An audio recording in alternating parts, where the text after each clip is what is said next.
ಉಪಮುಖ್ಯಮಂತ್ರಿಗಳು ಹೇಳಿರ್ತಕ್ಕಂಥದ್ದನ್ನು ನಾನು ಕೇಳಿದ್ದೇನೆ.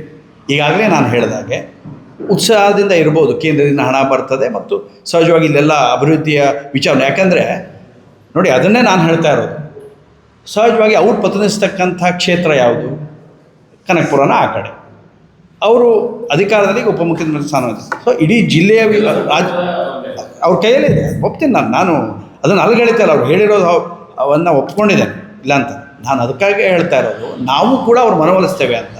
ಇವತ್ತು ನಮ್ಮ ಶಾಸಕರು ಕೂಡ, ಇವತ್ತು ದೇಶಪಾಂಡೆಯವರು ಕೂಡ ಹಿಂದೆ ಬಂದಾಗ ತಮ್ಮ ಮಾಧ್ಯಮದ ಮುಖಾಂತರ ನಮಗೆ ಅನಾನುಕೂಲತೆ ಆಗ್ತದೆ ಹೇಳೋದು, ಕುಡಿಯೋ ನೀರಿನ ಬಗ್ಗೆ ಆದರೆ ಇದಿಲ್ಲ, ಬಟ್ ಅನಾನುಕೂಲತೆ ಆಗುತ್ತೆ ಹೇಳಾದರೆ ಮರುಪರಿಶೀಲನೆ ಮಾಡಬೇಕು ಹೇಳೋದನ್ನು ನಾನೇ ಸ್ವತಃ ಅವರ ಮಾಧ್ಯಮ ಗೋಷ್ಠಿಯಲ್ಲಿ ನಾನಿದ್ದಾಗ ನಾನು ಕೇಳ್ಪಟ್ಟಿದ್ದೇನೆ. ನಮ್ಮ ಶಾಸಕರು ಭೀಮಣ್ಣ ನಾಯ್ಕ ಅವರು ಕೂಡ ಇವತ್ತು ಸಕ್ರಿಯವಾಗಿ ಈ ಹೋರಾಟದ ಸಮಿತಿಯಲ್ಲಿ ಇದ್ದಂಥವರು. ಹೆಬ್ಬಾರ್ ಅವರು ಕೂಡ ನಾನು ತಿಳ್ಕೊಂಡಿದ್ದೇನೆ, ಅವ್ರು ತನ್ನ ಬೆಂಬಲ ಪೂಜ್ಯ ಸ್ವಾಮೀಜಿಯವರಿಗೆ ಇದೇ ಹೇಳುವಂಥದ್ದನ್ನು ನಾನು ಇದ್ದೇನೆ.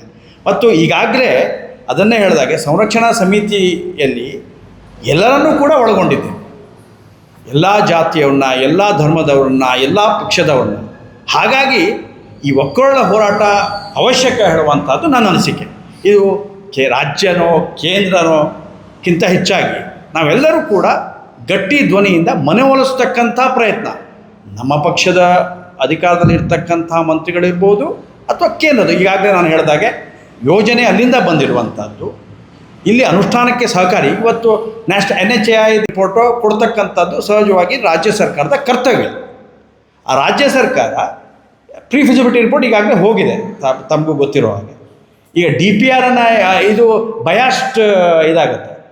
ಒಂದು ಕಡೆ ರಾಜ್ಯವು ಕೈ ಬಿಡ್ಬೋದು, 9,000 ಕೋಟಿ ಅಂದರೆ ಹೆಚ್ಚಿನ ಪ್ರತಿಶತ ಹಣ ಕೇಂದ್ರದಿಂದ ಬರುವ ಒಂದು ಲಕ್ಷಣ ಇರೋದ್ರಿಂದ ಅವರು ಕೂಡ ಅದನ್ನು ಮಾಡ್ಬೋದು.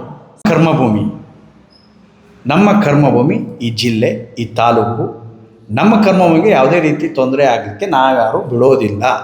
ನಾವು ಮನವೊಲಿಸುವಂಥ ಪ್ರಯತ್ನವನ್ನು ಮಾಡೇ ಮಾಡ್ತೇವೆ. ಆ ವಿಚಾರವಾಗಿ ನಮ್ಮ ಎಲ್ಲ ಜನಪ್ರತಿನಿಧಿಗಳು, ಎಲ್ಲ ಪಕ್ಷದ ಜನಪ್ರತಿನಿಧಿಗಳಿಗೂ ಕೂಡ ನಾನು ವಿನಂತಿಯನ್ನು ನಾವೆಲ್ಲರೂ ಸೇರಿ ಮಾಡಿಕೊಂಡಿದ್ದೇವೆ. ಈ ವಿಚಾರವಾಗಿ ಇದನ್ನು ರಾಜಕೀಯಗೊಳಿಸದೆ ನಾವೆಲ್ಲರೂ ಒಗ್ಗಟ್ಟಿನಿಂದ ಹೋಗೋಣ, ರಾಜ್ಯನೋ ಕೇಂದ್ರನೋ ಹೇಳುವಂಥದ್ದಲ್ಲ ಅಂತ ಸ್ಪಷ್ಟವಾಗಿ ನಾನು ಹೇಳಲಿಕ್ಕೆ ಬಯಸ್ತಾ ಇದ್ದೇನೆ.